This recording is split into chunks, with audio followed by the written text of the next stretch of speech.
ಫಾಲ್ಗುಣ ಮಾಸದ ಮಹತ್ವ. ಇಂದು ನಾವು ಫಾಲ್ಗುಣ ಮಾಸದ ಮಹತ್ವವನ್ನು ತಿಳಿದುಕೊಳ್ಳೋಣ. ಈ ವಿಷಯವು ಕನ್ನಡ ಹಾಗೂ ಇಂಗ್ಲಿಷ್ ಎರಡೂ ಭಾಷೆಯಲ್ಲಿದೆ. ಎರಡೂ ಭಾಷೆಯಲ್ಲೂ ನೀವು ಕೇಳಬಹುದು. ಲಿಂಕನ್ನು ಡಿಸ್ಕ್ರಿಪ್ಷನ್ ಬಾಕ್ಸಲ್ಲಿ ನೀಡಲಾಗಿದೆ. ಫಾಲ್ಗುಣ ಮಾಸದ ಮಹತ್ವ. ಹಿಂದೂ ಪಂಚಾಂಗದ ಪ್ರಕಾರ ಚೈತ್ರದಿಂದ ವರ್ಷದ ಆರಂಭವಾಗುತ್ತದೆ. ಫಾಲ್ಗುಣ ತಿಂಗಳು ಕೊನೆಯಾಗುತ್ತದೆ. ಫಾಲ್ಗುಣ ತಿಂಗಳ ಪೂರ್ಣಿಮಾ ತಿಥಿಗೆ ಉತ್ತರ ಫಾಲ್ಗುಣಿ ಅಥವಾ ಪೂರ್ವ ಫಾಲ್ಗುಣಿ ನಕ್ಷತ್ರ ಇರುವುದರಿಂದ ಫಾಲ್ಗುಣ ಅಂತ ಹೆಸರು ಇರುತ್ತದೆ. ಫಾಲ್ಗುಣ ತಿಂಗಳಲ್ಲಿ ಆನಂದ ಮತ್ತು ಉಲ್ಲಾಸದ ತಿಂಗಳು ಅಂತ ಹೇಳಲಾಗುತ್ತದೆ. ಈ ತಿಂಗಳಲ್ಲಿ ನಿಧಾನವಾಗಿ ಉಷ್ಣವು ಹೆಚ್ಚಾಗುತ್ತದೆ ಮತ್ತು ತಂಪು ಕಡಿಮೆಯಾಗುತ್ತದೆ. ಫಾಲ್ಗುಣ ತಿಂಗಳ ಅಷ್ಟಮಿ ತಿಥಿಗೆ ಲಕ್ಷ್ಮೀದೇವಿ ಮತ್ತು ಸೀತಾದೇವಿಯ ಪೂಜೆಯನ್ನು ಮಾಡಲಾಗುತ್ತದೆ. ಜೀವನದಲ್ಲಿ ಸಂಪನ್ನತೆ ಮತ್ತು ಸುಖ ಸಂತೋಷಕ್ಕಾಗಿ ಪೂಜೆಯನ್ನು ಮಾಡಲಾಗುತ್ತದೆ.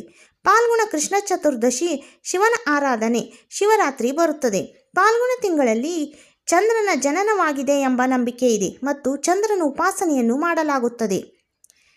ಹೋಳಿ ಹಬ್ಬ ಕೂಡ ಆಚರಿಸಲಾಗುತ್ತದೆ. ಶ್ರೀಕೃಷ್ಣನ ಉಪಾಸನೆ ಕೂಡ ವಿಶೇಷ ಫಲವನ್ನು ನೀಡುತ್ತದೆ ಎಂಬ ನಂಬಿಕೆ ಇದೆ. ಮಧುರಾಷ್ಟಕದ ಪಾಠವು ಕೂಡ ಶುಭ ಫಲವನ್ನು ನೀಡುತ್ತದೆ ಎಂಬ ನಂಬಿಕೆ ಇದೆ. ಈ ರೀತಿಯ ಅನೇಕ ಕಥೆಯನ್ನು ಕೇಳಲು ಚಾನಲನ್ನು ಸಬ್ಸ್ಕ್ರೈಬ್ ಮಾಡಿಕೊಳ್ಳಿ.